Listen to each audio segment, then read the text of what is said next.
안녕하세요. 저는 디캠프의 이서영입니다. 오늘 2월의 첫 월요일, 두 번째 월요일이군요. 월요일 저녁에 눈까지 오는데 이렇게 어려운 걸음 해주신 여러분 모두 환영합니다. 디캠프에서는 파티 앞에 D자를 붙여서 D파티라는 이름으로 네트워킹 행사를 종종 열고 있는데요. 오늘 2월의 D파티는 좀 더 특별한 날인 것 같습니다. 글로벌 핀테크 전문가들을 모시고 한국과 글로벌 핀테크 산업이 서로 만나는 그런 네트워킹 자리가 되기 때문입니다. 우리나라나 해외나 엑셀러레이터는 많지만 더 특별하다고 생각하는 이유는 오늘 방문한 스타트업 붓캠프는 유럽에서 상을 베스트 엑셀러레이터 상을 받은 그런 기관입니다. 그래서 오늘 처음으로 한국을 방문해서 한국의 핀테크 스타트업들이 어떤 분들이 계신지 한번 하루 종일 9개 스타트업들을 만나가지고 심도 있는 멘토링을 해주셨습니다. 또 그 자리에는 우리 국내에 굉장히 쟁쟁하신 스타트업을 발굴하시는 멘토분들도 함께 해주셔가지고 서로 깊은 이야기를 나누고 그냥 간단한 Q&A가 있었던 게 아니라 굉장히 오랜 시간 동안 하루 종일 들려서 핀테크 스타트업들과 멘토분들과 함께 교류하는 시간을 가졌습니다. 그래서 그 시간에 이어서 이제 오늘 저녁 네트워킹 행사를 갔는데요. 오늘 오신 스타트업 붓캠프의 마커스 그날, 그 다음에 싱가포르의 DBS 뱅크에서 근무하면서 또 넥스트 뱅크라고 글로벌 금융권 혁신을 위해서 글로벌 뱅킹 커뮤니티를 만들고 있는 랍 핀들리가 오셨고요. 그리고 또 싱가포르의 정부가 투자하고 있는 인포컴 인베스먼트의 게빈 리 세 분이 같이 오셨습니다. 오늘 글로벌과 한국이 만나는 자리, 한국말과 영어가 공존할 것입니다. 한국 분들은 한국말로 발표하시고 외국에서 오신 분들은 영어로 발표하시고 2시간이 되게 짧은데요. 이분들이 오늘 밤에 비행기를 타고 다시 싱가포르 다른 나라로 가셔야 된다고 해서 2시간 동안 인텐시브하게 한번 즐겨보겠습니다. 1시간은 프레젠테이션을 하고 또 1시간은 식사와 와인 저희가 준비한 음식을 드시면서 함께 이야기를 나누셨으면 좋겠고요. 그러면 먼저 저희 은행권 청년창업재단 디캠프의 김광현 센터장님께서 환영의 말씀을 해주시겠습니다. 네, 반갑습니다. 저는 아직도 이런 자리에서 인사말 하는 게 굉장히 낯섭니다. 오늘 그 디파티를 하는데 디파티는 대개 한 70명 내지 100명 정도를 하는데 눈이 오고 그래서 한 절반쯤 올까 그랬는데 정말 많이 오신 것 같습니다. 특히 여기 오신 분들은 핀테크에 관해서 굉장한 열정을 가지고 계신 분들 같아서 이따 이 행사 끝나고 나서 네트워킹이 굉장히 잘 될 것 같습니다. Good evening, Marcus Gonik, co-founder and global CEO of Startup Bootcamp Fintech, and Rob Findlay, founder of Next Bank, and other steps from abroad. I hope you have good opportunities here today. 오늘 오전 오후에 걸쳐서 이분들이 9개 국내 핀테크 스타트업들로부터 글 받고 피칭을 받고 멘토링을 해줬습니다. 상당히 유익한 시간이었으라고 생각합니다. 아까 이소영 매니저가 말씀을 드렸습니다만 스타트업 붓캠프 핀테크는 이 핀테크에 관해서는 런던에서 출발했는데 핀테크에 관해서는 세계적으로 인정받는 그런 것이고요. 저희 디파티에 초청해서 굉장히 영광으로 생각을 합니다. 디파티는 저희 디캠프에서 매달 한 번씩 여는 네트워킹 행사입니다. 다음 달은 크라우드 펀딩에 관해서 디파티를 열 생각입니다. 오늘 디파티에서는 핀테크 포럼의 의장을 맡고 계신 페이게트의 이소영 대표께서 박소영 대표께서 죄송합니다. 쏘리. 박소영 대표께서 한국 핀테크 산업 현황에 관해서 말씀을 해주시고 그 다음에 마커스가 스타트 부트캠프에 관해서 그 다음에 롭 핀들레이께서 넥스트뱅크에 관해서 발표를 할 겁니다. 이어서 에베니의 정도일 지사님께서 핀테크에 관한 재미난 통계 자료를 발표를 해 주실 예정입니다. 그리고 뭐니 해도 가장 중요한 것은 마지막에 있는 네트워킹 행사죠. 저희들이 많은 것을 준비하지 못했습니다만은 뭐 와인도 있고 그러니까 식사 드시면서 명함 많이 나누시고요. 제가 늘 얘기하죠. 막 들이대고 명함 나누시고 사진도 찍고 그러시기 바랍니다. 감사합니다.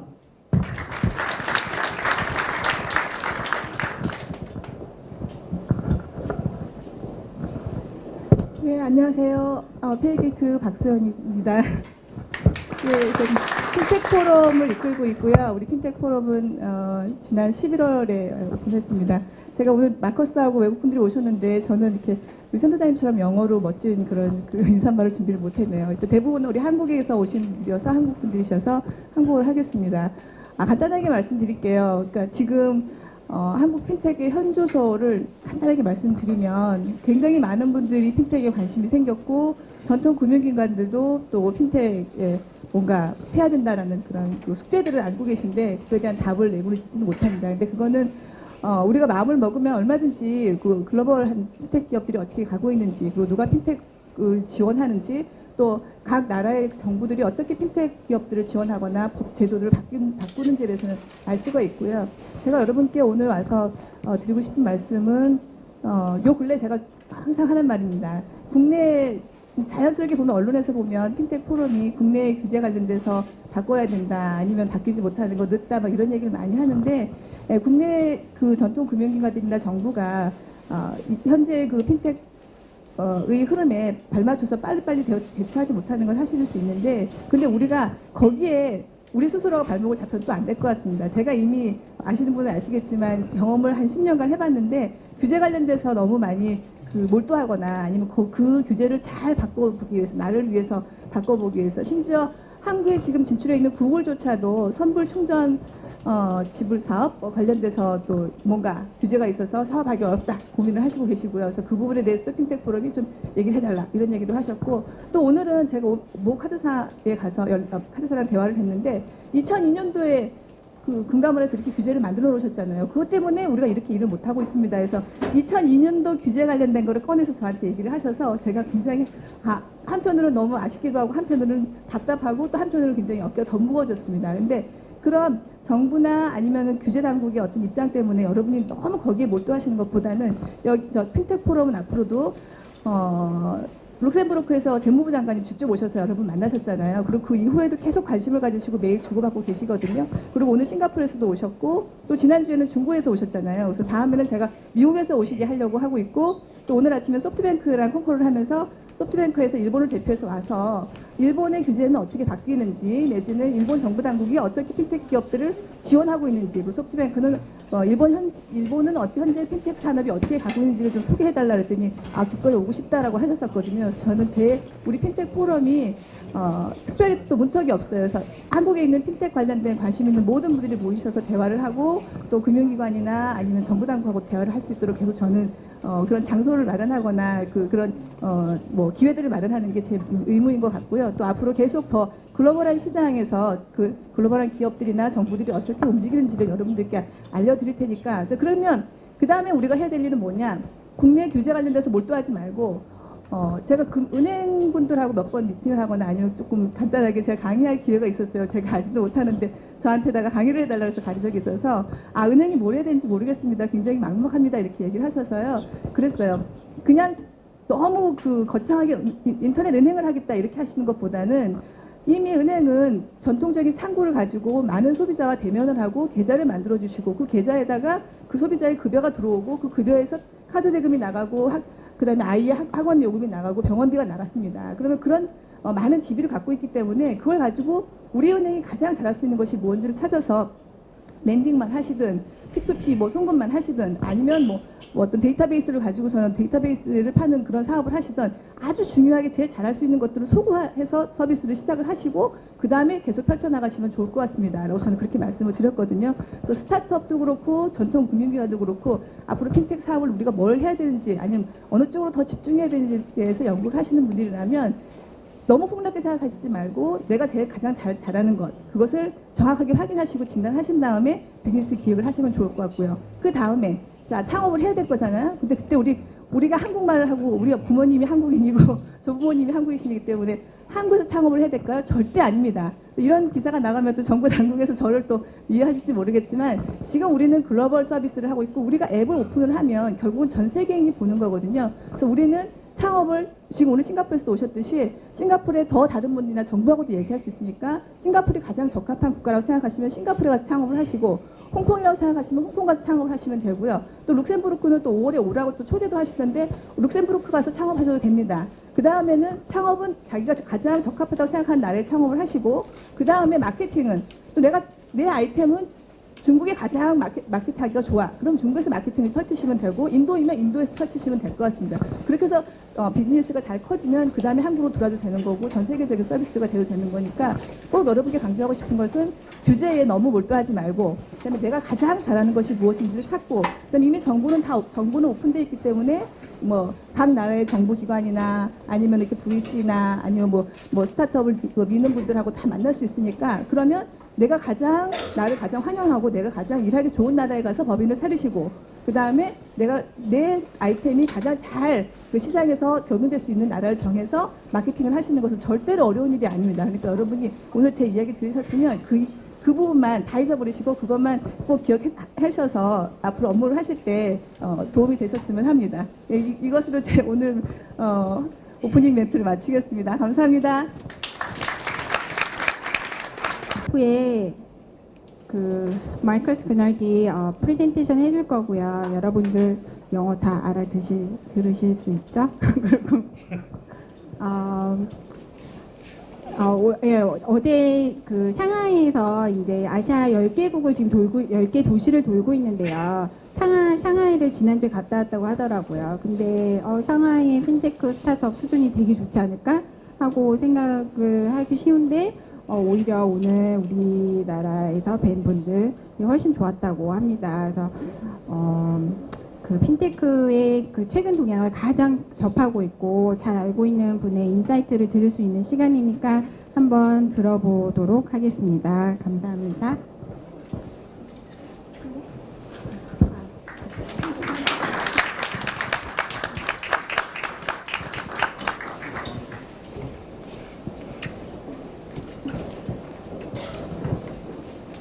Hello. Hi, I'm Marcus. It's nice to meet you all. I'm afraid I don't speak any Korean, so you have to bear with me and understand my English. So hopefully, if anyone doesn't understand anything, please raise a hand. I'm happy to repeat what I said. And I've got the pleasure to be here today. Thanks a lot for inviting and having us. Thanks to FinTech Forum, to DCAM, Startup Alliance. I'm delighted to be here and talk a bit about what we see in the FinTech world out there, what we see in the different ecosystems, and how we as Startup Bootcamp FinTech are trying to boost FinTech across all areas worldwide. So the next 15 minutes, I've got the pleasure of introducing different areas we see.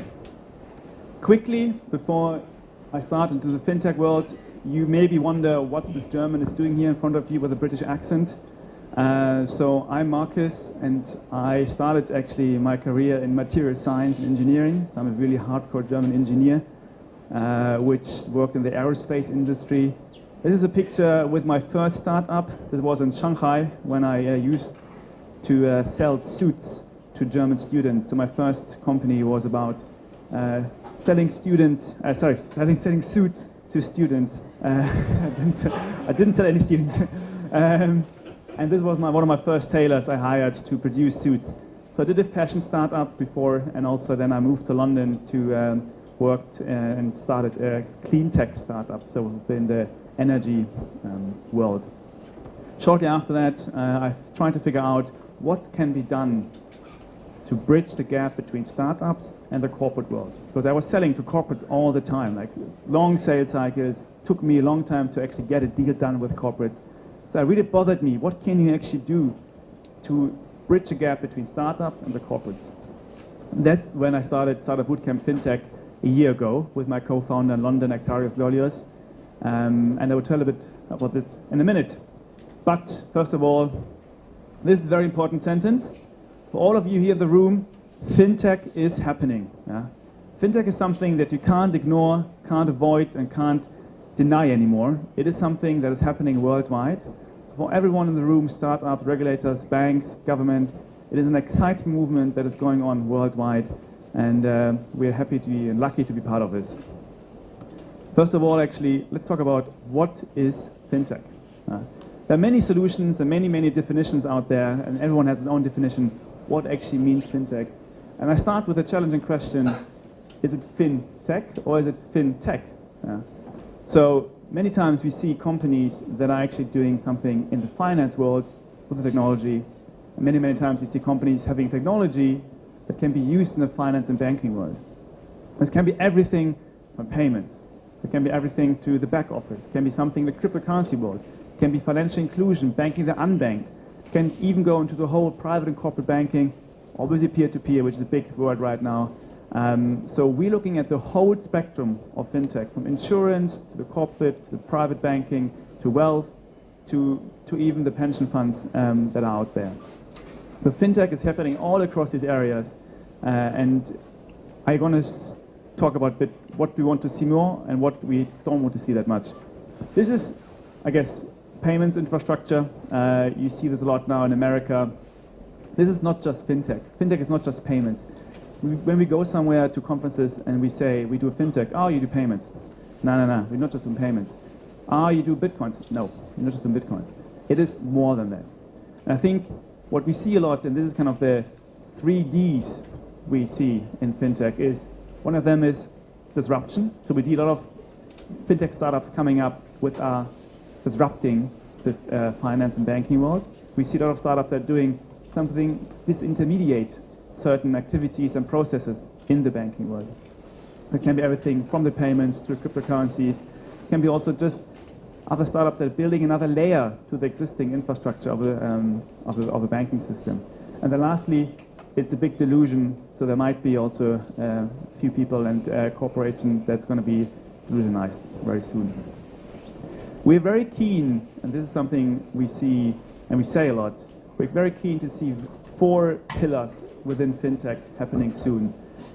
One of them is the blockchain technology. So forget Bitcoin, forget the whole currency part of the blockchain. Really think about the technology of the blockchain technology that is happening and will change how we operate and how banks will operate.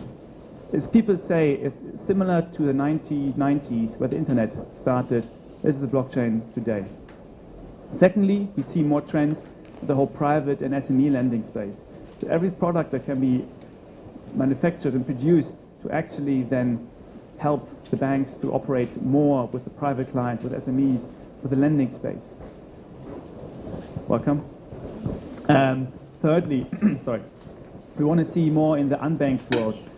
Just imagine all these markets out there in Southeast Asia, in Africa, where there are people not having any access right now to financial infrastructure. What can you do? What kind of products can you build to provide them with solutions that help these people to actually have access to the infrastructure? Companies like M-Pesa, you might have heard of them, that are giving people through SMS the opportunity to send money. And fourthly, we want to see the boring stuff. We want to see more solutions in the back office of the bank. There's so much inefficiencies going on in settlements, capital markets, in transaction banking, and I think there has to be a lot of potential where startups can change the way the banks operate. These are the 4 pillars. Happy to repeat them again. But this is something we as Startup Bootcamp Fintech want to see more and haven't seen much yet. So every startup in the room, pick it up and do something. I really encourage you. So let's talk about ecosystems a bit. So we are here today in Korea, in Seoul, to be precise, to see what is happening in Korea, and we are very pleased that in the last year Korea has been more and more on the fintech map. We picked it up, I think, last August, where I heard about the government talking about fintech more. We see articles talking about fintech in Korea and how the banks are now getting involved, and startups are coming up. So we decided in December, I think, to come to Korea and really see what's going on here in this ecosystem, and also give startups and mentors opportunity to connect to our worldwide fintech community we have. Nevertheless, I spend a bit of time now to give a few things and insights how I see a healthy ecosystem developing. I'm not coming to say you should do this and this, and I think you should do this and this. I'm just coming to share a few insights, what I've seen in other ecosystems, primarily London, which I was part of in the last 3 years. This is the rainforest canvas. I don't know how many of you have seen this before. This is a canvas that is identifying certain areas that can be used to then say which are the different kind of blocks that drive a healthy ecosystem within a state, within a corporate, within a startup, within a family even. It doesn't really matter. This is something that can be used to identify the areas you should focus on. In our case, and I want to share a bit more about this, I go deeper into the leaders, stakeholders, activities, and resources, and try to explain a bit more what I've seen in London. So London is one of the fintech hubs worldwide, at least in Europe. Besides New York, I would say is the most active ecosystem within the fintech space. And I will just share a few activities and, as I said, the blocks and the canvas I've seen there. First of all, there got to be leaders. You might have seen these guys before. This is TransferWise, and actually a few people say I look very similar to this one, which I think is true. It's Chris and Tavit from TransferWise. TransferWise is a very, very successful fintech startup in London. They're just valued at $1 billion US recently. And for the ones who don't know them, it's a remittancy startup with a very nice interface. It makes it very, very cheap to send money across borders. They are a very good example and very good ambassador for the fintech ecosystem in London. They attract more startups. They reinvest now the money, the cash they have into fintech startups, are great mentors, and are kind of trying to reiterate the fintech cycle within the community. Then there's Chris Skinner. Chris Skinner is, I recommend everyone to read his blog. Chris Skinner is running the Financial Services Club, one of the leaders in the fintech world, I would say. I guess, Rob, you can agree. Very inspiring person who knows and who's one of the thought leaders in fintech. He's also based in London. He speaks at conferences. He is very active to drive the fintech idea forward. Then we also have Nextbank, and you want to hear from Rob just after me when I finished what he's doing. So I think it's very important to have these role models in the ecosystem that can really stand out there in the press, in the media to say, this is happening, this is fintech. Secondly, who are the stakeholders? And I'm very pleased to see so many people here today. I didn't expect it, to be honest. That there are stakeholders that have to talk together. And it's the banks, obviously, who have a high interest in finding new solutions. Regulators, it's a very particular topic in itself. Then there are the investors out there who drive an ecosystem forward and bringing new cash in. And at the end of the day, the startups. And I think the startups are the ones that are actually doing the bottom-up approach to drive an ecosystem forward and help to bring in new ideas. In London, there's been a boom now in fintech startups in the last 3-5 years. I think it was counted more than 2,000 fintech startups just in the UK. Most of them are in London, popping up everywhere and anywhere. And it's a great ecosystem where you can meet people who have ideas, who leave the bank and do their own startup, which then brings in the investors who can fund these ideas. And the banks are very much engaged in London with the startups and the investors. The banks are picking it up slowly. The banks in the UK at least have realized, certain banks, not all of them, have realized that they have to be part of this game and have to find out how they can benefit from this fintech movement in London. Certain departments have been formed completely new in the banks, where Lloyds, for example, or Barclays, other huge banks are now getting with certain divisions very active to support startups. And I come to this in a minute again. We need to see resources. And I think a very important point are the talents. Who are the people actually starting the startups? Who are out there that can provide feedback to the startups? It's not always just the students who can build the next fintech startup, because apparently fintech is quite a complex area. So it has to be the people, as I said, leaving the banks, going out there and actually building the startup by themselves. They need to be incentivized to then actually leave a bank with a high salary and do the product by themselves. In the UK, there are very interesting tax reliefs available if you are investing in early stage startups. If you're starting an early stage startup by yourself, you have very interesting tax relief. So the government is trying to push this fintech movement forward by giving the right incentives to the right talents. My dream fintech startup, by the way, is a person from a bank who worked there for 10 years plus a student with entrepreneurial mindset. If these two meet, an amazing fintech startup could happen because the student can leverage the knowledge of the banker can leverage the spirit of the young entrepreneur, and they can build amazing things together. This is my ideal combination of a fintech startup. Universities are always playing a major role. They're bringing in the talent, they're bringing in the knowledge and the data and the research that is necessary for startups to actually go ahead. They also can run events. In London, there are going to be many hackathons now at the universities where engineers or software engineers from the bank meet the young students and they can work on ideas together. I think it has to be an early education already where students are inspired to start something in fintech and not just go into the other traditional jobs like law and others. Activities, also very important. And it's great to see DCamp here in Seoul, which has an amazing building and amazing facilities. I think it's important to have co-working spaces like this, where you can meet and have events and venues like this. The accelerators, that's us, for example, incubators, hackathons and meetups. In London, you can go literally every night to meetups in fintech, which can get quite boring because you meet the same people. But on the other side, the conversation is happening. The banks are coming to the meetups. There are events like Next Bank Europe where you bring in people together to talk about this topic. And it's, again, the conversation that has to happen outside the banking building and the government's building. So lastly, to summarize what I just talked about, we always need three elements for a healthy ecosystem. That's also one of the reasons why we expanded from London to Singapore, because we've seen these three elements in Singapore. One of them is startups. It's an obvious one because we work with startups. Second one is we need to see investments. We need to see the cash available to fund the growth of a startup. VCs, angels has to be out there to actually help them and kick them off the ground and then make them a big 1 billion company. And lastly, this is actually one of the most crucial parts, is an educated community. Who is out there that can actually provide knowledge to the startups? Who is a mentor? Who can be there to assist with certain questions of the startup? And I think people asked me today about the pitch day we had today here. They asked me, Marcus, what do you think is needed the most? And I think there needs to be more knowledge transferred from the finance world to the startup world. Yeah.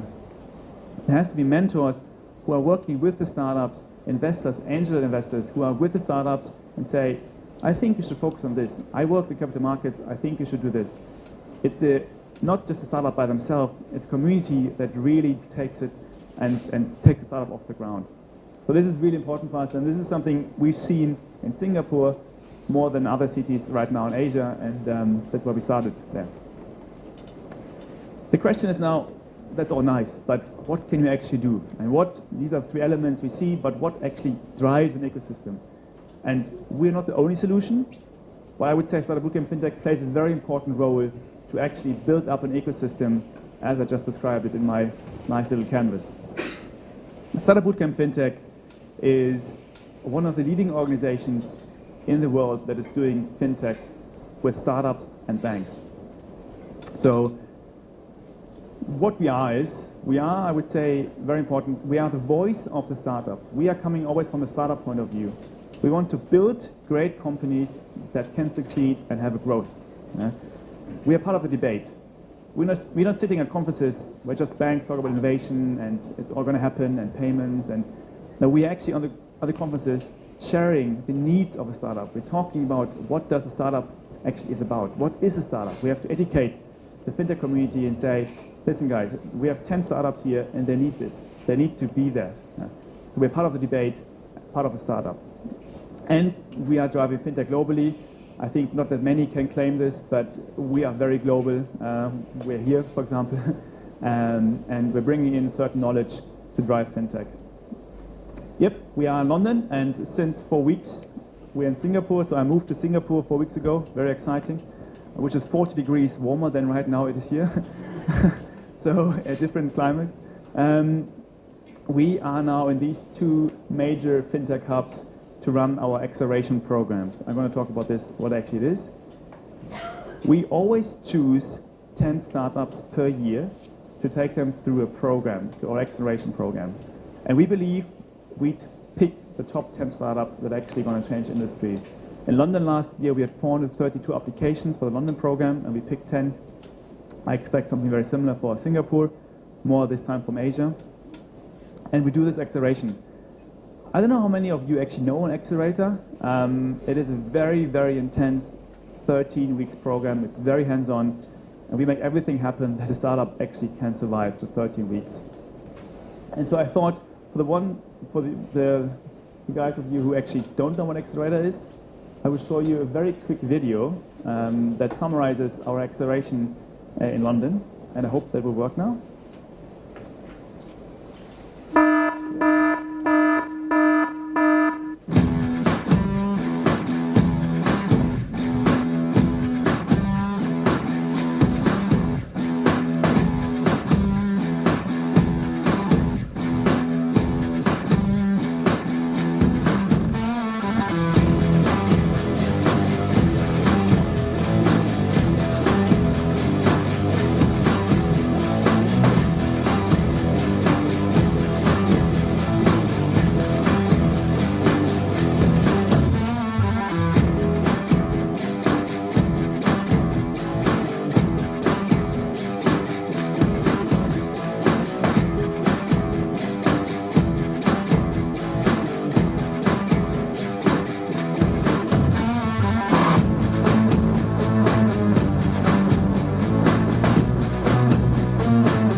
Right, so it's not just fun.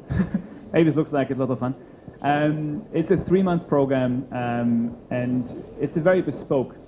We sit the startup down at the beginning and say, what do you want to achieve the next 12 months? And we say, let's do it in 3.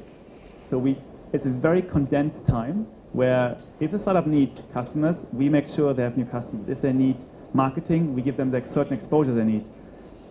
And especially, we do it with our partners together.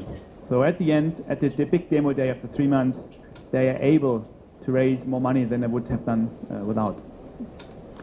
These are the 10 startups that made it into the last 10 in London.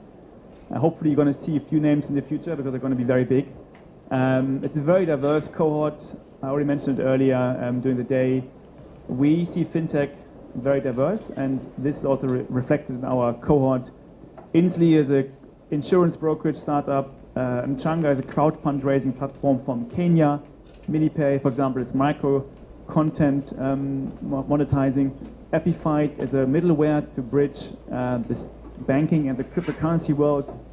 FamilyScore is a credit score based on social data. So it's a very diverse mix, also very international. We had 9 different nationalities in our cohort. It was very fun. It was very intense to work with these guys. They're all still alive, which is good. and they are now raising an average 1.2, 1.3 million euros after the program. Yeah, we do this now every year in London and in Singapore. We're also doing pitch days. We're not sitting there in London and Singapore to talk about fintech and have the acceleration program. We go around the globe, and actually these are all the locations I've been to in the last 9 months. So all the way to America, across Europe a lot, and we've done pitch days in Asia. One of them was here today in Seoul, where we give startup opportunity to talk to mentors, to pitch to investors, and get feedback especially. We also do hackathons, this 48 hours events, where we bring together designers, hackers, coders, engineers from the bank, startups, to actually work on ideas that are really early stage, so that after 48 hours, lots of pizza, lots of beer, they have a prototype that might be actually work and will be startup one day. We do also events, fintech lounges, which is something for later stage startups, to put them in front of investors. But this is now a really important message to all of you here. We're always doing this only in collaboration and support and with the funding of these partners. So we have funded ourselves by the range of these industry players. These are banks. We have Lloyds from the UK. There's an Italian bank. Rabobank is from a large bank from the Netherlands. And DBS is a large Singapore bank who are funding our program with MasterCard, which, as you all know. Avato is a very large German fintech provider. And on the right, we have our funds. SBT is a is a 100 million fund from the Russian Sberbank. And Route 66, a $440 million fund from Washington DC, focusing only on fintech startups. And Infocom, as we heard earlier, is the Singaporean government's VC fund. So these range, they fund either the London or the Singapore program to make it happen. So you might ask now, why are they doing this? Why is Lloyds or Rabobank or MasterCard or DBS sponsoring us? For 3 reasons. One of them is access to innovation. They want to understand why is it happening outside the building? What's going on with startups? We hear about this startup world, but actually what's going on? So we give them the access to a wide range of innovation activities, especially within our Startup Bootcamp FinTech program. We say we provide a very safe environment for the startups and the banks to play with. Normally, as a startup, we don't know how to talk to bank, and as a bank, we don't know how to talk to startups. So we have a 3-month program where we make both sides talk to each other. And I think it's very important to say there's a conversation going on between startup and the bank. In London, after 3 months, we had 21 projects signed between our 10 startup and our 7 banks. 21 projects signed in 3 months. Normally it takes you more than 18 months to sell to a bank. But because we have this really intense time and a safe environment with the banks, we make it happen. Banks like exposure. Banks like to be seen as an innovative bank. They want to be associated to startups innovation. So we do a lot to say Lloyds or DBS, they're working with us, which gives them the exposure. The last point is also very important. We drive cultural change in the bank. There is a mind shift happening these days in the bank where things are changing. The C-level management, even down to the engineer, things are slightly changing, and we're driving this change. We're going into the bank to do workshops with the C-level guys. We're running our pitch days in the bank to say, listen, these are startups, they need this, talk to them now. So I would say these are the 3 main reasons why we have the support of the industry players. Just lastly, to finish my presentation, and then I'm done. I've talked a lot. Startup Bootcamp is also not just in Singapore and London. We have a lot of other programs across Europe. We are 5 years old. We're in Berlin, in Barcelona, Istanbul, and so on and so on, focusing on different verticals. We have 210 startups in our portfolio. 78 have raised funding, and normally it's 513,000 euros. In our case, because we're fintech and we are in a hype, there's a bit more funding available. We also won an award last year. We are nominated, we're actually voted, the Best Accelerator Europe's. Within Europe, we are very big and very well known. And now also we're doing the same in Singapore. Just basically, the outlook is, just to kind of give you the last message, is fintech will go from local to global. We see more and more products, more and more solutions around the globe. And every time we ask the startup, yeah, it's maybe for Korean market, but how can you scale it to the next level? How can you actually create a multi-billion-dollar company? And so we see more startups now going beyond the local market, adjusting their model for the regulation framework and actually growing bigger. This is great. This is what we want to see. Funding will change. There's more and more funding available for fintech startups from VCs, from angels, from institutions like banks and the government. I think this will have a tremendous impact on the growth of startups and also the quality of startups. And finally, the banks will change. Who would have thought? It all is going to be not disruptive, maybe that's too early, but it will change. And I think where we come in is that in an ecosystem like this, there's huge opportunities where the banks and other stakeholders can actually talk to the startups. And it was great to see this happening today here in the pitch day we had in Korea in Seoul, where we had the banks and the startups meeting with each other and taking the conversation about fintech forward. So please get in touch. I've got only a few business cards with me. Write down this email address if you want to get in touch, or just tweet me. It was great being here, and thanks a lot. Thank you.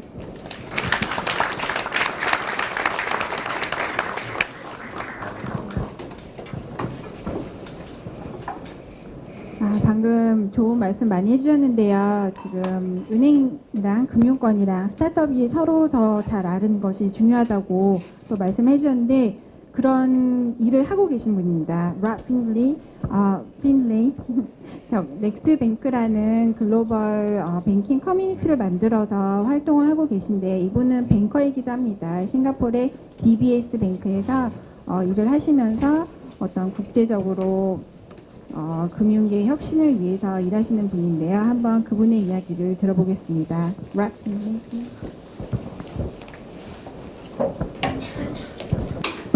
Okay, yeah, it's been a fantastic day here today, and I want to thank you all for coming this evening. It's a great pleasure to speak to you, and again, it's my first time in Korea today, and it's been a wonderful day. So thank you very much for having us here, Sonia and team. And the amazing DCamp, it's a great facility, and you're very lucky to have such a good space. Marcus has obviously talked about what it takes to create a great fintech ecosystem. Completely agree with a lot of his sentiments there, so I won't go over those again. I want to go over the Next Bank story and tell you what it's about and why it started. And it's not a normal business that you might imagine. I am from Australia. I'm from Melbourne, originally a designer by background, a brand and digital designer, and did what many called going to the dark side. It means I went from agency to corporate. So I joined a bank in Melbourne and then moved to Singapore with one of the banks there, and now at DBS Bank in the day job. And of course, as we heard, DBS is a sponsor of Startup Bootcamp. But on the side, I started this little thing called Next Bank, where I thought that when you go to events, when you go to events, there's a couple of things wrong. So really, there's two big issues at play here in the way we talk about financial services. One is most conversations around banking are generally quite boring. Now, again, Marcus is right. This has changed slightly over the last few years.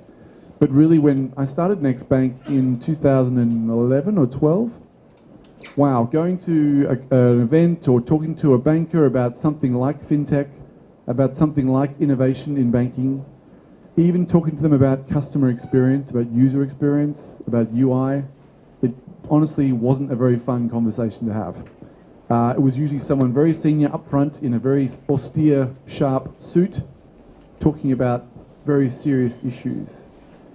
A gathering like this, I think, a few years ago in Singapore would have been quite difficult to have. So usually we wanted to make these experiences of talking about financial services much more interesting and a bit more fun. The other thing that's happening at the same time is, to Marcus's point, is this industry is booming, right? So you've got banks that need to be dragged forward, and you've got people like yourselves who are creating amazing businesses and ideas, who are coming together and doing some pretty cool things. There's a handful of banks here that are doing some good stuff. We heard about Spurbank before, and BBVA and others, but there are many banks that are very reluctant to make the leap into something far more progressive. There's no reason why they can't do what these banks have done. It takes people like the guys in London and people like you guys here and us in Singapore to push the industry forward. So disruption in financial services and fintech is happening faster than ever before, and we want it to be this independent, not attached to any organisation, group of people that could come together from the ground up and talk about these issues, much like Fintech Forum and much like many of the people at Startup Bootcamp. And where do we play? So we really want to be at this interesting intersection. It's an important word. We know there are bankers. We know there are obviously startups and innovators and creative people. And we want to be at that intersection, right? This is where the best things happen. You throw the odd mix of people in the room, and at the intersections of these disciplines is where amazing things can happen. You'd be surprised how quick it can happen. So our 3 words really to do that is through design, innovation and entrepreneurship. They're the 3 things that we really love. And entrepreneurship we leave to the experts at Startup Bootcamp. They're really going to lead our community around that and our agenda around that. But really we want to introduce creativity and creative confidence and creative processes and creative skills into the bank as a way of solving business problems and creating business outcomes. There is ROI to good customer experience design. There is ROI to good innovation practice. Very quickly, we do that through, I'll go through the 4 boxes here. We do it through large and small events. We put on conferences. We also have an online publishing section where we create content and put it online. It's mostly blog content like you might create. We run training and workshops with the likes of General Assembly and Hyper Island. I'll talk about those guys later. And we run some competitions as well. So we'd love to do an Asia-wide, for example, competition on best mobile experience, or best entrepreneur in banking, or best CEO of a bank that's doing something interesting. So much more interesting ways to reward the industry. This is what our events look like. Hopefully not particularly normal in the banking industry. Someone called it the TED of banking. I swear it wasn't me, but I'll take that. I'll steal that label.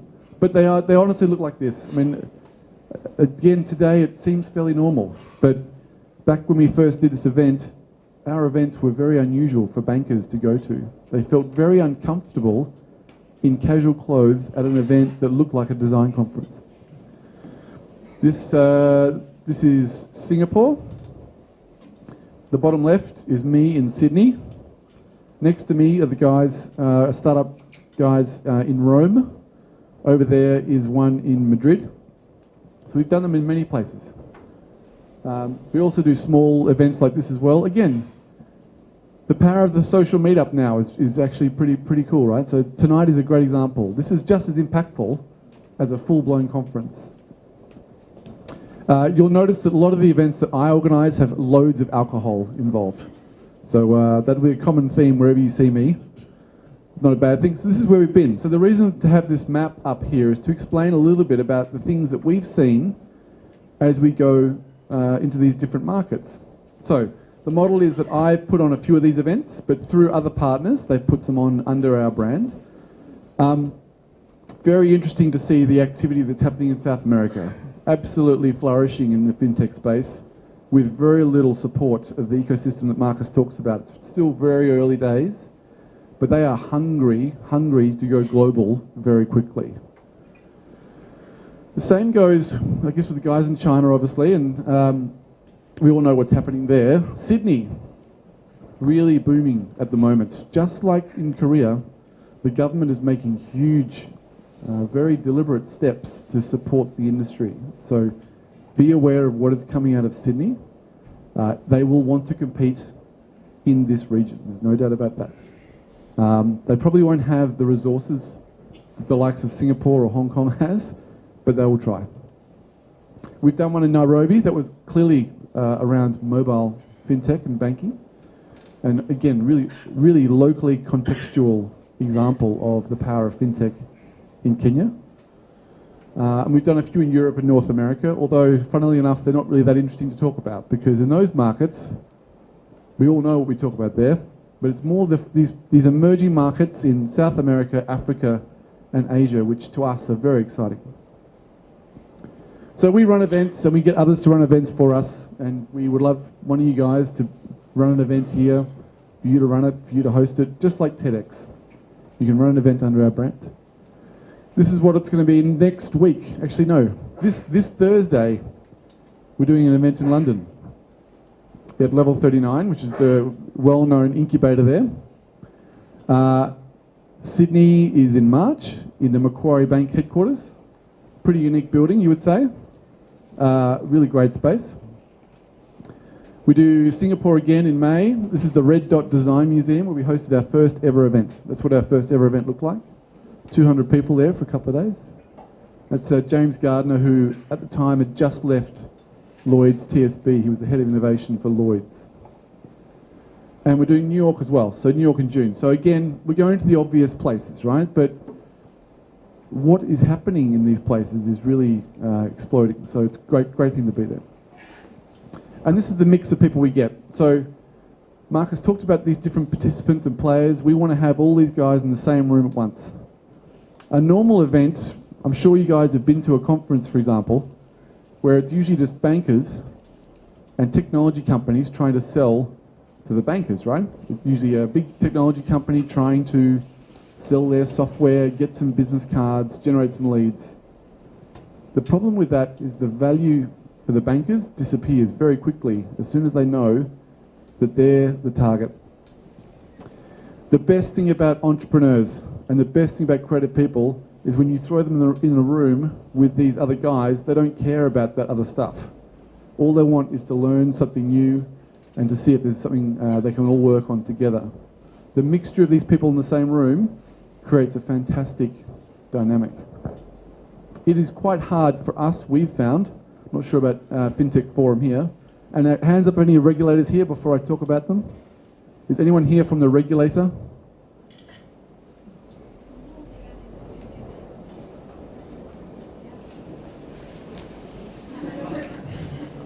No? Any government? Busy regulating, huh? Working so hard into the night, walk home in the snow. It's hard for us to get regulators to our event as well. So we want to make sure they are part of the conversation. They are very important people in our industry, and yet they seem to be ghosts or phantoms. But it's a very deliberate mix. We have events coming up in lots of places. We'd love to do one here. Again, they're free to run, most of them. Depends what the event is. And we want to be as many places in the world as we can. I am definitely going to go here, if I can, to the Caribbean. If that happens, so I'm sure you'll have to go as well. We'll have to go first class there. 6 regions, all over the place. These are the kind of brands we've worked with. Now, this is not a sales thing. It's to say these are the brands that you all have at your disposal that are interested in this kind of material. These are the brands that came forward on their own to be a part of this kind of stuff. So don't be afraid to go to the big brands and say, look, we're doing something interesting here. You should be a part of this. And we've got some great partners. Obviously, Startup Bootcamp is one. But again, this collection of independent groups is actually just as powerful as any other media or event outlet you can think of. And we're building a great online platform too. So it's been really funny to see the way this community has grown. I'm sure today, for almost all of you, this might be the first time you'd have heard of NextBank. And that's okay. But we use social media almost exclusively to keep the conversation going. That works for us. And the conversations we have on a daily basis are very interesting. So, last slide. Why? We are a purpose-driven organisation. We want to change banking for the better.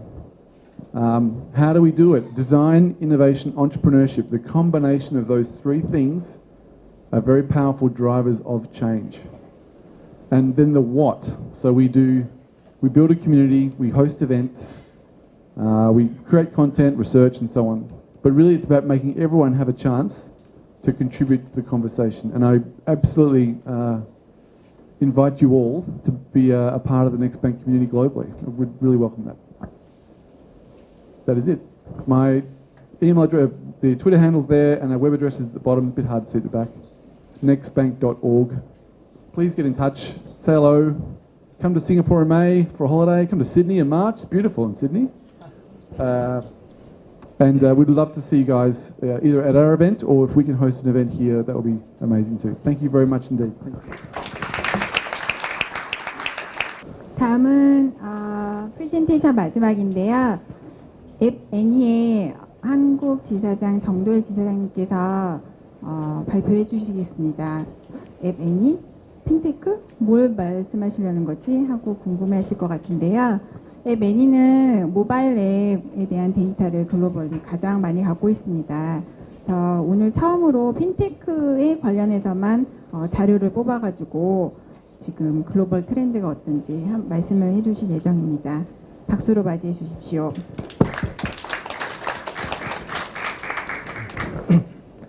네, 안녕하세요. 에베니 코리아의 정도일 지사장이라고 합니다. 네, 다시 한번 인사드리겠습니다.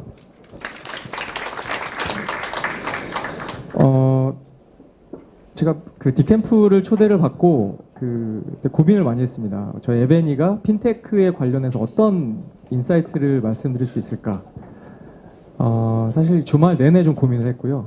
예, 또 이사영 매니저님이 또 굉장히 부담을 주셔서 아주 훌륭하고 재밌는 발표가 되어야 된다라고 말씀을 해주셔가지고 좀 나름 저희 모바일 빅데이터 핀테크 관련된 그 데이터에 대해서 좀 아주 재미있고 글로벌 시장을 다 한눈에 볼 수 있는 그런 통계치와 자료들을 좀 준비를 해봤습니다. 제 개인적으로 굉장히 좋아하는 그림인데요. 코끼리입니다. 예. 그러면 코끼리를 장님이 만질 때 각 파트별로 다르잖아요. 꼬리를 만지면은 꼬리가 코끼리다. 아니면 다리를 만지면은 이건 나무다.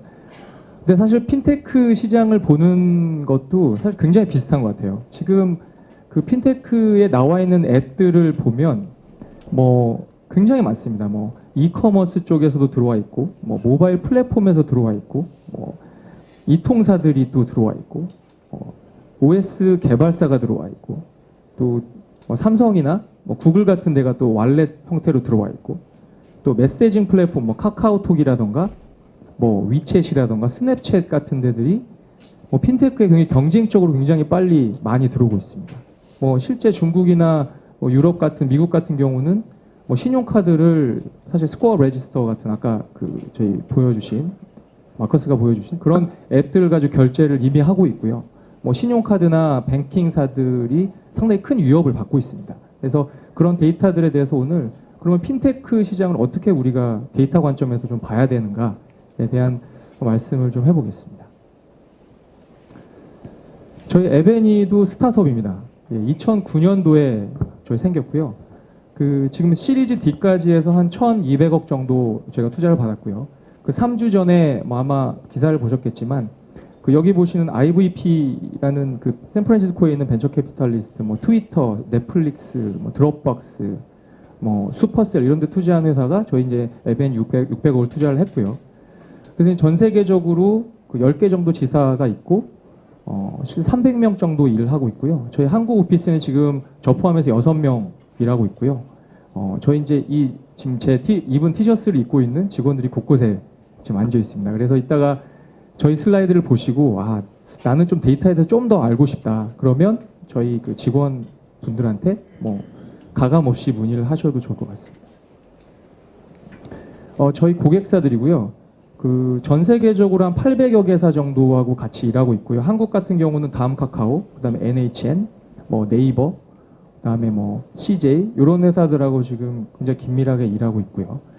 글로벌하게는 오늘 이따 말씀드린 위챗이라던가 텐센트 그리고 이런 구글, 아마존 이런 마이크로소프트 이런 데들하고도 굉장히 긴밀하게 일을 하면서 핀테크 관련된 앱 관련 데이터를 가지고 같이 적극적으로 일을 하고 있습니다.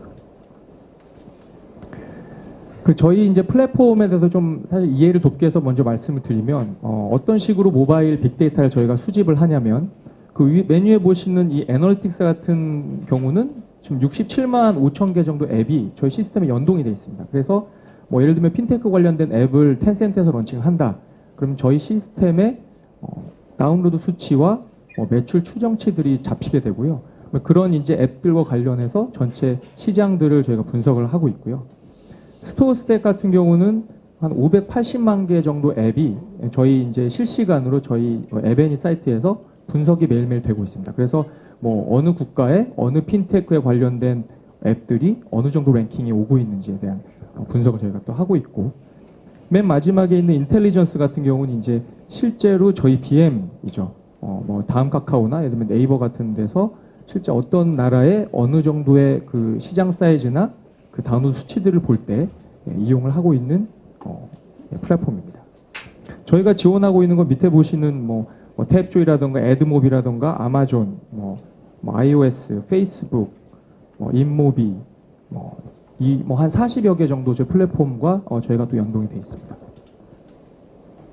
오늘 말씀드릴 그 데이터는 저희 이제 에베니 인텔리전스에서 제가 발췌를 해서 여러분께 설명을 드리는 소스가 되겠습니다. 2014년도 12월 기점으로 봤을 때 여기 보시는 13개 정도 앱이 핀테크 앱이죠. 앱이 전체 금융 카테고리에서 상위 100위 안에 들어 있습니다. 예. 그 말인즉슨 여기 보시는 첫 번째 보시는 그 지푸바오 같은 경우는 알리페이 앱이죠. 그래서 이제 페이팔하고 똑같은 서비스입니다. 그래서 이제 이런 거 같은 경우는 뭐 알리페이에서 적극적으로 밀고 있는 서비스고요. 페이팔은 당연히 아실 거고요. 그 빈모 같은 경우는 이제 P2B 관련된 앱입니다. 그래서 뭐 퍼슨 투 퍼슨으로 내가 어디 식당에 갔을 때 돈을 내 친구한테 줄 때 빈모라는 앱을 적극적으로 이용을 하고 있고요. 그다음에 이제 스위시 페이먼트도 사실 P2P인데 비슷한 빈모하고 비슷한 케이스고요.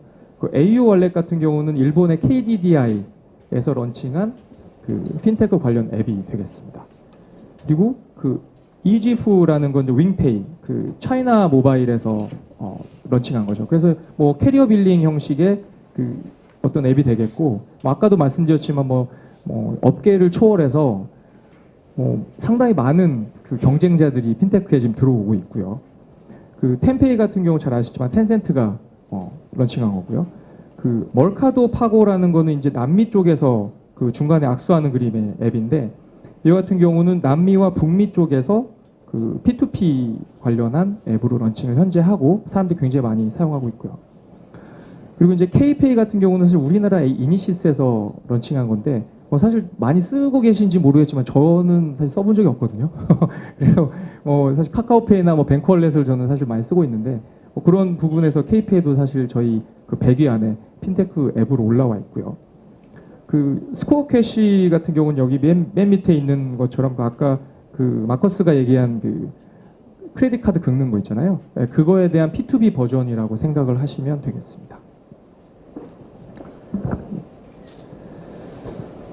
저희가 이 데이터를 보면서 좀 굉장히 재밌었던 거는 2013년 12월과 2014년 12월에 1년 만에 그 핀테크 관련된 앱의 다운로드 수치가 31% 정도 성장을 했습니다. 이 말인즉슨 실제 이 전체에 저희가 1위부터 1000위까지의 그 핀테크 앱들을 보아보니 그 실제 상위에 있는 이 5개 정도의 페이먼트가 그 31% 정도, 굉장히 빠른 속도죠. 그래서 사람들이 이제 핀테크를 실제 앱을 받아서 관련한 핀테크 관련된 금융 그 프로세스를 하고 있다라는 거를 이제 반증하는 또 의미가 될 것 같습니다.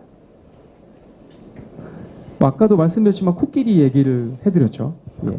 제가 보는 그 5가지의 이 카테고리는 지금 현재 아까 말씀드린 그 앱들을 5개 카테고리 좀 분리를 해봤습니다. 그래서 첫 번째는 이커머스나 인터넷에서 나와 있는 모바일로 이제 확장된 모델이고요. 이거 같은 경우는 실제 모바일에 그 특화된 이 스타트업들이죠. 그래서 이제 모바일로만 서비스를 하고 있는 핀테크들 앱이 되겠고요. 세 번째는 이제 그 이통사들, 우리나라 같으면 SKT나 KT에 버금가는 그런 이통사들이 런칭한 핀테크 앱이 되겠고요. 네 번째 이제 비자, 잘 아시는 크레딧 카드 회사가 런칭을 한 거고요.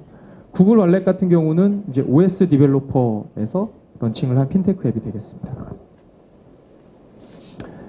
이제 저희가 또 보는 하나의 되게 중요한 트렌드는 뭐냐면 이 메시징 플랫폼이 이 핀테크에 굉장히 적극적으로 공격적으로 들어오고 있다라는 겁니다. 이 메시징 앱 같은 경우는 사실 뱅크월렛 카카오나 라인페이 같은 경우는 이거는 그 실시간으로 내가 그 은행에 있는 계좌를 연결해서 돈을 주고받는 형태의 그 캐시 그 트랜잭션이라면 이 라인페이 같은 경우는 여기에 돈을 넣지 않죠. 단순하게 내가 메시징을 하나 보냄으로써 내 그 신용카드에 차지가 되는 중간 수수료를 그 가져가는 어떤 메시징 앱의 플랫폼이 될 것 같고요. 이 밑에 있는 이제 위챗이나 라인이나 그 스냅챗 같은 경우도 비슷한 서비스가 되겠습니다. 자기가 실제 은행 계좌와 연결해서 가는 부분도 있을 뿐더러 아니면 단순하게 메시징만 보내면서 어떤 그 메시지 코드화해서 내가 차지를 내 크레딧 카드로 하겠다 아니면 내 뱅크로 하겠다 이런 식의 여러 가지 그 모델로 지금 메시징 앱이 공격적으로 들어오고 있습니다. 기존의 그 은행 얘기를 좀 잠깐 하고 싶은데요. 저희가 이제 발견했던 어떤 인사이트가 뭐냐면 기존에 이제 체이스 뱅크나 시티 뱅크들이 갖고 있는 이 앱들을 저희가 좀 보니까 어떤 UI나 UX가 그 굉장히 어떤 기존의 모바일이나 이런 페이먼트와 연동되기가 쉽지 않다. 저도 사실 인터넷 뱅킹 쓰지만 앱으로 할 수 있는 게 없어요. 단순하게 내가 은행 계좌 정도 해서 이체하는 정도? 그러면 예를 들면 쿠팡이나 예를 들면 이커머스가 내 물건을 사고 싶다. 그러면 사실 연동이 안 돼 있거든요. 그러니까 그런 부분에 대한 한계점이 사실 보이고요. 또 두 번째로는 그 실제 이 같은 은행, 예를 들면 제 친구하고 저하고 시티뱅크를 같이 써야 되는 한계, 다른 은행을 계좌를 갖고 있는데 제가 이체를 못하는 어떤 한계점, 이런 부분들이 그 은행의 인터넷 뱅킹이나 앱들이 갖고 있는 어떤 제한적인 그 부분이다라고 저희가 좀 판단을 했고요. 잘 아시겠지만 아이페이, 애플페이가 지금 또 나오고 있죠. 그래서 지금 이런 솔루션적인 부분, 저도 사실 아이폰을 갖고 있지만 지문 인식만을 통해서 페이를 하는 어떤 시스템적인 어프로치가 또 핀테크로 들어오고 있습니다. 그래서 잘 아시겠지만 유럽의 한 국가는 이미 이거를 정부하고 얘기가 지금 다 진행이 되고 있다고 제가 들었거든요. 그래서 이제 이런 부분들이 과연 핀테크에 들어왔을 때 어떤 그 또 시너지와 임팩트를 좋은 안 좋은 부분을 일으킬 것인지를 한번 더 고민을 해보고 가셔야 되는 부분이 있을 것 같습니다. 그 아프리카에 있는 엠펄사라는 이 메시징 문자 서비스의 핀테크입니다. 그래서 이와 같은 경우 참 특이하게도 저희도 예전에 보면 문자로 보내서 돈을 트랜잭션 하는 게 있었잖아요. 근데 지금 이게 이제 케냐에서 7년 정도 된 이제 스타트업인데요. 되게 재밌죠. 기존에 이 메시징 앱이라던가 앱을 통하지 않고 그냥 단순하게 문자 하나만으로 돈이 전송이 가능한 그런 앱이 지금 현재 나와 있고 상당히 아프리카에서는 인기리에 이 핀테크 관련된 그 트렌드로 지금 자리를 잡고 있습니다. 예, 우리나라는 이미 사실 좀 많이 지난 좀 트렌드긴 하죠. 현재 결론을 좀 내드리자면요. 크게 세 가지인 것 같습니다. 실제 온라인에서 그 여러 가지 이베이라던가 아이튠, iOS에서 애플페이라던가 이런 부분들이 사실 핀테크로 지금 들어오면서 실제 모바일 상에서 어떻게 이런 부분을 해결할 것이냐에 대한 하나의 그 첫 번째 화두가 있을 것 같고요. 두 번째 같은 경우는 실제 제가 택시를 타거나 아니면 돈을 지불할 때 오프라인에서 어떻게 핀테크가 이거를 쉽게 도와줘서 그들의 어떤 니즈를 채워줄 것이냐에 대한 부분이 있을 것 같고요. 세 번째 이제 피어투피어입니다. 이 부분이 지금 아까 앞에서도 보셨지만 이 크게 또 그 화두가 되는 또 앱의 그 핀테크의 트렌드인데요. 실제 사람 간의 어떤 트랜잭션이 얼마나 편하게 은행을 거치든 거치지 않든 그런 부분에 대한 앱들이 상당히 많이 앞으로 나올 것으로 생각을 하고 있습니다. 아까 말씀드린 이 세 가지의 이 화두들을 이 지금 현재 갖고 있는 이 핀테크 관련 앱들이 어떤 건 있고 어떤 건 없는지에 대한 걸 정리해 놓은 거고요. 다들 스코어 캐시 같은 경우는 이제 P2P이기 때문에 사실 이런 두 부분이 없고 P2P만 가지고 있는 이런 기능이 되겠습니다. 그러면 이제 핀테크의 앱들, 저희는 앱 관점이니까 그러면 다음 스텝은 뭐가 될 거냐? 전망이 되겠죠. 사실 이 서비스들을 어떤 에코시스템을 빌딩하는 거예요. 예를 들면 P2P든 온라인 트랜잭션이든 오프라인 트랜잭션이든 이 안에서의 어떤 이 포인트 오브 세일, 그 사람이 실제 그걸 어떻게 더 편하게 쉽게 뱅크와 연결해서 혹은 뭐 뱅크와 연결하지 않고 쓸 수 있게 하느냐가 되게 관건이 될 것 같고요. 또 유저 익스피리언스, 아까 뭐 전형적인 그 은행 앱들을 말씀드렸지만 실제 얼마나 사람들이 쉽게 뭐 편안하게 재미있게 이 앱들을 핀테크에서 쓸 수 있겠느냐라는 어떤 유저 익스피리언스가 진보되지 않으면 사람들이 또 외면하기 쉬울 거라라는 저희 이제 전망을 또 가지고 있습니다. 그리고 이제 실제 고객들이 이걸 얼마나 그 잘 쉽게 가지고 앱에서 쓸 수 있는지, 뭐 어베일러빌리티가 되겠죠. 그래서 그런 어떤 여러 가지 뭐 P2B를 포함해서 이런 그 솔루션들이 앞으로 그 핀테크의 그 주류 트렌드가 될 것 같습니다. 오늘 여기까지 하겠고요. 궁금하신 부분은 저 혹은 에벤이 저희 직원분들이 와 있으니까요. 언제든지 편하게 질문 주시면 감사하겠습니다. 감사합니다.